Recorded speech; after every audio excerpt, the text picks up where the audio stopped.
Vamos começar falando sobre essa nova era hiperconectada. Só reforçando, eu sou o José Papo, gerente de relações com startups e desenvolvedores aqui dentro do Google Brasil. Então, meu papel é esse, é ajudar vocês, o ecossistema de desenvolvedores, startups, VCs, aceleradoras, isso a acontecer melhor. O Google tem nasceu em uma garagem e quer devolver, né, e ajudar esse ecossistema a prosperar, até porque isso também, de uma certa forma, ajuda o Google, porque um ecossistema digital forte também ajuda o Google a crescer e prosperar junto com vocês, né? Então, quanto mais apps a gente tem no Google Play, é interessante também e para nós, ou quanto mais sites, né, móveis ou não móveis, mais conteúdo tem para fazer busca. Então, isso também ajuda como um todo, né? Então, esse apoio mútuo, eu acho que é muito importante, e essa troca, né? E por isso que a gente troca e investe também nesse ecossistema. Isso é um investimento que o Google faz no ecossistema digital mundialmente. Quem quiser depois ter mais informações ou saber coisas sobre tecnologia, inovações disruptivas, startup, empreendedorismo, eu falo muito sobre isso no meu Twitter, o José Papo. Tá? Então, se alguém quiser depois, é só seguir, dar um follow no @josepapo no Twitter. Tem lá bastante... Eu não falo sobre o que eu comi no café da manhã, é sempre informação relevante e interessante para vocês.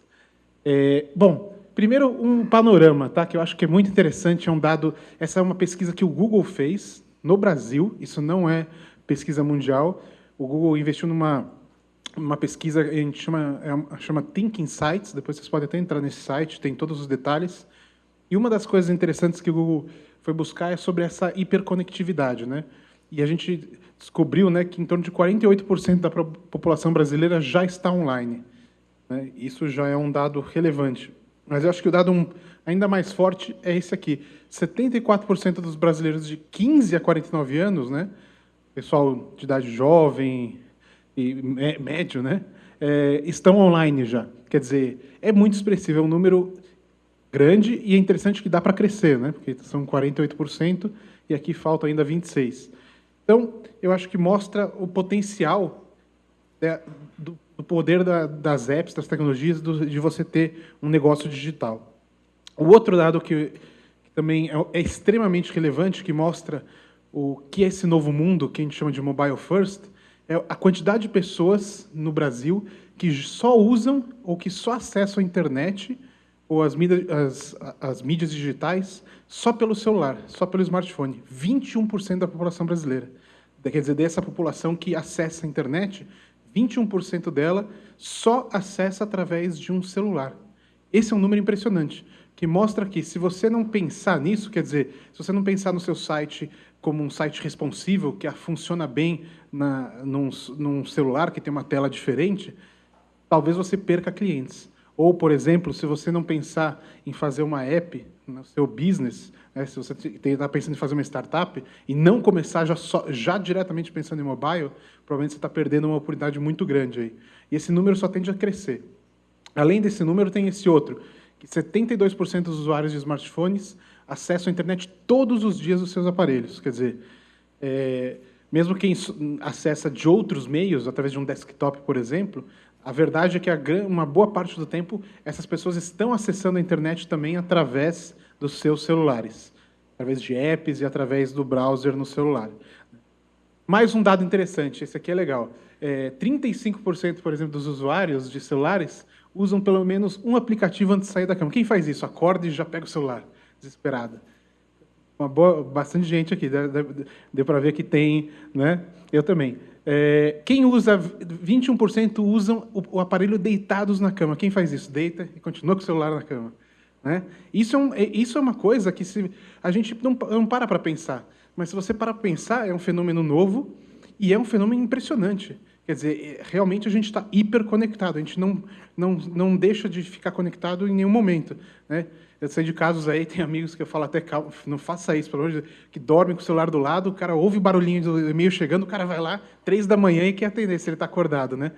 Aí, né, aí começa a já chegar tem que tomar cuidado para não perder o sono, né? E etc. Mas esses dados aqui mostram a relevância, de novo, do impacto da mobilidade e da hiperconectividade. E Um outro ponto que eu acho que é interessante, que às vezes todo mundo fala mobile first, tal, mas não é só celular ou só mobile, né? Na verdade, hoje a gente vive num mundo multi-screen, multitelas. Tem muitas telas, e a verdade é que se você tem uma solução que não está nessas telas, você, de novo, pode perder algumas oportunidades. Então, por exemplo, agora estão saindo os relógios inteligentes, os wearables, por exemplo, com relógios, os smartwatches. Se você não tem a app que funciona no smartwatch, você pode perder pessoas que usam diariamente e estão usando esse relógio ou que vão passar a usar. Porque, apesar de ser uma novidade, a gente sabe que as novidades, hoje, elas têm uma curva exponencial, né, de adoção. Então, se você, vou deixar para quando tiver mais gente, você pode já ter perdido o momento, né? E aí tem outros, né? Quer dizer, desktop, mobile, tablet, TV, né? A TV está se tornando uma tela como a tela do celular, como a tela do seu desktop.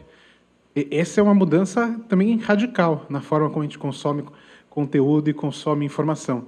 E dentro dos carros, né? O Android Auto, que foi lançado nesse ano, no Google I/O de 2014, é um exemplo disso. Quer dizer, várias telas diferentes, com formatos diferentes, e que você pode levar essa informação de diferentes tipos, do mesmo tipo, mas em diferentes formatos. Então, é isso que a gente vê, né? Por exemplo, esse aqui é um exemplo típico, pode ser um exemplo típico de uma casa, né? O pai está vendo TV, o filho está no celular, o outro filho está no tablet, a filha está no desktop. Essa é a realidade, né? Multitelas, multidispositivos, cada um no seu e cada um no seu canto e fazendo sua atividade. E podem até estar juntos, né? Mas estão fazendo cada um as suas atividades. Então, esse é um exemplo típico, né? Meio que um template, né, da nossa era hiperconectada. Um outro ponto que faz parte dessa era, que a gente chama de Cloud First, é esse modelo também radical que permitiu essa revolução que a The Economist, né, a revista The Economist nos Estados Unidos, chamou de uma revolução cambriana, né, que é quase uma explosão de startups. Surgiram milhares de startups a partir do quê? Por que isso foi possível agora? E não, por exemplo, nos anos 90 ou em 2000, que também surgiram algumas, não surgiram tantas, né? E essas faliram e deixaram um legado muito ruim, teve um impacto muito grande. Por que agora esse impacto é menor? Porque hoje, acesso a esses serviços de nuvem, servidores, soluções para você poder armazenar os dados das aplicações que você cria como uma startup, isso é muito barato. Custa em termos de centavos, em termos de dólares. Quer dizer, é um nível muito baixo de custo de aquisição de usuário que você tem. E você consegue crescer de forma exponencial esse número de usuários sem gastar tanto. Porque você consegue ter esse controle, inclusive, com escalabilidade automática e etc., dentro dessas soluções. Por isso que é importante entender esse mundo. Por que isso acontece? Isso não vem do nada, né? Isso tem uma trajetória e o que eu quero mostrar para vocês é isso, é que entender que essas coisas, essas especificidades técnicas, na verdade, elas têm um impacto gigantesco em tudo, né? Em todas as indústrias que a gente está falando. Por causa dessas duas coisas conectadas, né? Mobilidade, na verdade, multiscreen também, e cloud, aqui tem gente que já falando que a gente está entrando na quarta revolução industrial, né? Por quê? Porque esses serviços elásticos, com a possibilidade de você incluir sensores em qualquer coisa, esses sensores se comunicando com a internet, mandando informação, você conseguindo processar isso através de soluções de Big Data, e trazer essa informação de forma rápida para gerar resultados, inclusive automatizados, né? E ainda você tem robôs, máquinas pensantes, economia compartilhada. Você começa a juntar tudo isso, você começa a ver que o mundo vai ser muito diferente daqui, talvez 5 anos ou 10 anos, mas provavelmente não vai passar de 10 anos, a gente vai estar com um mundo bem diferente, porque, de novo, a curva está sendo exponencial. Então, a cada ano, a gente está praticamente dobrando essas possibilidades. Um exemplo, eu acho que dessa revolução cambriana, eu acho que é legal de citar, é o Snapchat, né? Alguém sabe quanto que o Snapchat está valendo hoje no mercado? Hoje? Pode estar valendo depois, amanhã pode valer mais ou menos, mas hoje, alguém tem uma ideia? Qual foi a última valuation dele? 10 bilhões de dólares. Quer dizer, é o que estão achando, que estavam dizendo que talvez o Yahoo fosse investir, então ainda está nessa... Mas chegou a se falar em 10 bilhões de dólares. Agora, uma outra informação que talvez seja mais difícil de saber. Alguém sabe quantos funcionários eles têm? Ou eles tinham, mais ou menos, um tempo atrás? 35. Eles são uma empresa que vale 10 bilhões de dólares. Tem empresa no Brasil de milhares de funcionários que não vale isso, né? E por que eles conseguem... E essa é a grande coisa para vocês entenderem o impacto dessa revolução. Como que eles conseguiram... E aí as pessoas falam, mas esse número pode ser que não seja verdade. Eu acho que vale mesmo, porque eles têm centenas de milhões de usuários. São centenas de milhões de clientes. São clientes, né? Centenas de milhões de clientes. Como que eles conseguiram, em 2 anos que eles têm, sair de alguns poucos clientes para centenas de milhões?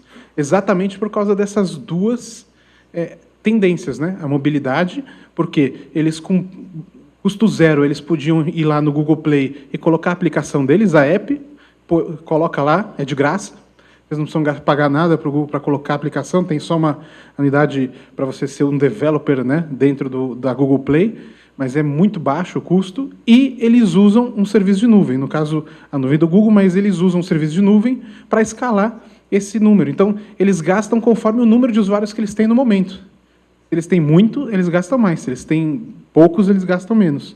E é por isso que eles conseguem escalar exponencialmente. Eles não precisam ter servidores, eles não precisam gastar com isso, eles alugam o data center do Google. Além disso, ainda é do Google. É o mesmo data center que tem lá o Gmail rodando, tem a busca do Google. Quer dizer, é muito impactante, né? Você imaginar isso, que você tem esse poder de criar, e qualquer um de nós tem. E esse é o grande modelo por que a gente está falando disso para vocês, né? Nessa questão de empreendedorismo. Que qualquer um de nós aqui pode fazer isso, né? A gente não precisa ser gênios para fazer uma app boa, que resolva um problema de negócio real que as pessoas têm, como o Snapchat é. O pessoal pensa que não, mas ele resolve um problema claro, que é um problema dos adolescentes que não querem que os pais vejam as mensagens, e é verdade, é isso. É por isso que por exemplo, para mim, o Snapchat não é tão relevante, mas para um adolescente é relevante. E é um problema real que ele tem, que ele sofre. Por isso que ele tem tantos usuários ativos, né, utilizando o tempo todo essa solução. Então, eu acho que é interessante perceber, se você resolve um problema real de negócio, você consegue escalar e se tornar uma empresa desse tipo.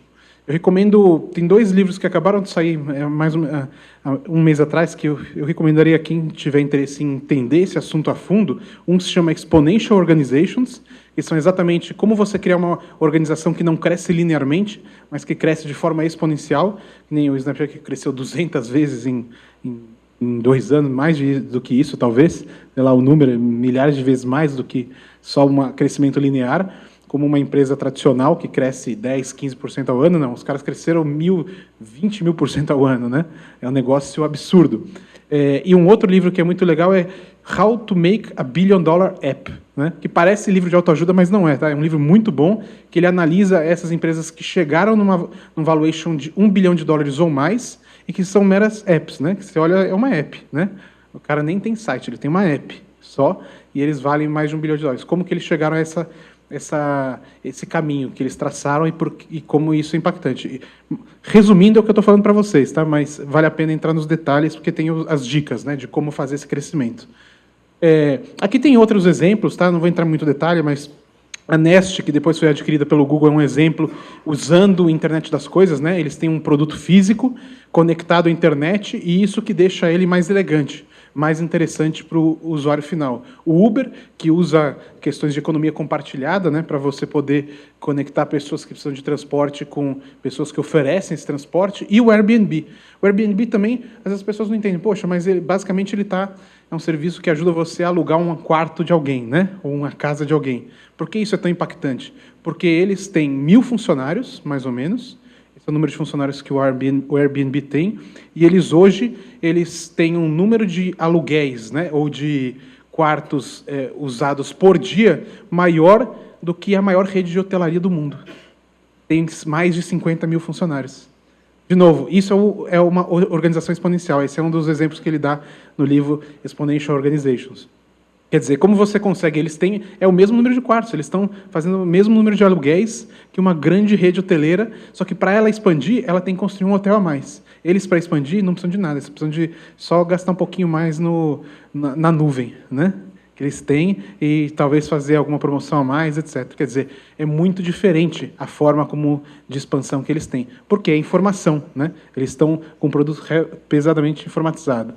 Bom, o Google também é uma organização exponencial, né, que cresce, tem números gigantescos, mas é só para ter uma ideia, 425 milhões de apps, de pessoas usando o Gmail, 72 horas de vídeo são feitos upload por minuto, né? Cada minuto tem 72 horas de vídeo sendo carregadas aí no mundo, né? É impressionante esse número. Então, são alguns números, alguns exemplos disso também na escala Google, né?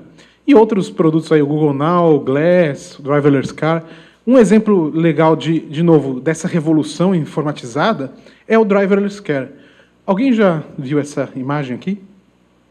Essa imagem aqui o Google disponibilizou publicamente, um tempo atrás, numa pesquisa, para mostrar como que o carro que não tem motorista do Google, ele enxerga, né, o mundo. Isso é como ele enxerga o mundo.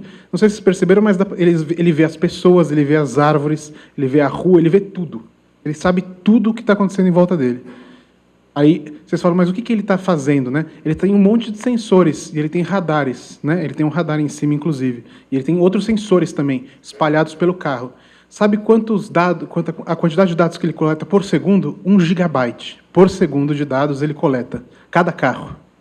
Imagina, de novo, a escala disso. Isso só é possível nos dias de hoje, né, fazer. Quer dizer, então imagina daqui a 2 anos, 3 anos, como essa escala pode ser ainda maior. E por isso que ele funciona tão bem e provavelmente vai mudar de novo radicalmente como a gente faz transporte, né, público. Imagina você conectar isso aqui e uma solução do tipo Uber. O que vai acontecer? Você não precisa ter carro, você não vai ser mais dono de carro. Se você pensar nessas tendências tecnológicas, economia compartilhada, sensores, carro que você não precisa dirigir, nuvem, etc., você vai estar na sua casa, precisa ir para o trabalho. Você clica um botão numa app, no seu celular, o carro vai chegar até você sozinho, você entra nele, ele leva você até o seu trabalho, te deixa, vai buscar outra pessoa, ou ele vai para um pool de carros no estacionamento. Para que você vai comprar um carro? Na verdade, comprar um carro vai ser visto como uma loucura. Nossa, porque o cara comprava carro, cara. Que sociedade atrasada, né? É que nem quando a gente fala da Idade Média, que o pessoal andava de cavalo, né? Pô, o pessoal comprava carro, que absurdo, que individualismo, né? É isso que vai acontecer. A economia compartilhada é uma tendência realmente forte, especialmente aliada com as tecnologias digitais, né? Então, uma das coisas que a gente fala, o Larry Page ele sempre fala essa frase, eu acho que é bom para vocês pensarem nisso, como que eu consigo pensar a minha startup não de uma forma para que ela cresça linearmente, como um negócio que cresce de 10, 15% ao ano, 20 ou 30, mesmo 50. Como eu consigo pensar 10 vezes? Como eu conseguiria pensar um negócio que pode crescer 10 vezes ao ano, né? Quer dizer, 1000%. Quer dizer, em vez de pensar pequeno, né, tenta pensar grande. Essa é uma das frases uma das coisas que está, inclusive, dentro da cultura do Google. Sempre tentar pensar como eu consigo fazer uma disrupção tão grande que eu consigo crescer de uma forma exponencial. Então, acho que essa é uma dica boa. E pensem nessas tecnologias ou tendências tecnológicas e tendências até de cultura do que está mudando aí no mundo, como economia compartilhada, etc., como ideias para você pensar nisso, né? Pensar em mudanças revolucionárias e não só incrementais, né? Que é isso que a gente precisa e as startups ajudam o mundo nisso, né? A criar essas mudanças exponenciais. Pessoal, só para fechar aqui essa parte, passar já para a Raíssa, a gente tem um programa aqui no Google chamado Startup Launch, é um programa dessa minha área de relações com desenvolvedores e startups, que é interessante porque ele não pega equity de vocês, o Google não quer pegar um pedaço da empresa de vocês, não é isso. Ele vai, pelo contrário, ele vai oferecer coisas de graça. Então, vai ter créditos gratuitos em computação em nuvem, por exemplo. Começa aqui embaixo, né, quando você começa só com a sua ideia, $500, mas quando você chega aqui em cima, pode chegar até $100 mil. Então, imagina para uma startup receber $100 mil de crédito para usar servidores, né, para colocar a sua solução no ar, ela pode usar esse dinheiro para outra coisa, né? $100 mil que você não precisa gastar com o servidor, você vai gastar com marketing, com pessoas que você vai contratar, etc. Então, é um benefício razoável quando você chega num outro patamar, né? E tem outros, né? A gente chama para eventos, quando você se cadastra aqui, a gente pode chamar para mentorias. Então, outro aspecto desse programa são as mentorias. A gente vai mandar material, vão ter livros que vão sair aqui, e recursos para ajudar você nessa jornada da sua startup de tecnologia. Então, eu recomendo, basicamente, você entra no site, que é esse aqui, developers.google.com/startups, e lá você pode clicar o botão Apply Now, e você aplica, e você, então, vai estar lá cadastrado. De novo, se você nem tem empresa ainda formada, mas você tem uma ideia, você pode se aplicar também, né? Que pelo menos você já vai receber informações sobre o programa e o que está acontecendo. Então, developers.google.com/startups é um bom caminho aí para vocês também ficarem conectados nessa rede aí do Google de empreendedorismo digital. Pessoal, essa apresentação já está aqui no meu SlideShare, slideshare.net/jpapo. Então, está lá disponível. Se vocês quiserem acessar, vocês vão ver essa e a outra, que é a próxima que eu vou fazer, sobre o segredo de como a gente mantém o ritmo aqui no Google de gestão. E, de novo, meu Twitter é José Papo. Obrigado, pessoal. Raíssa?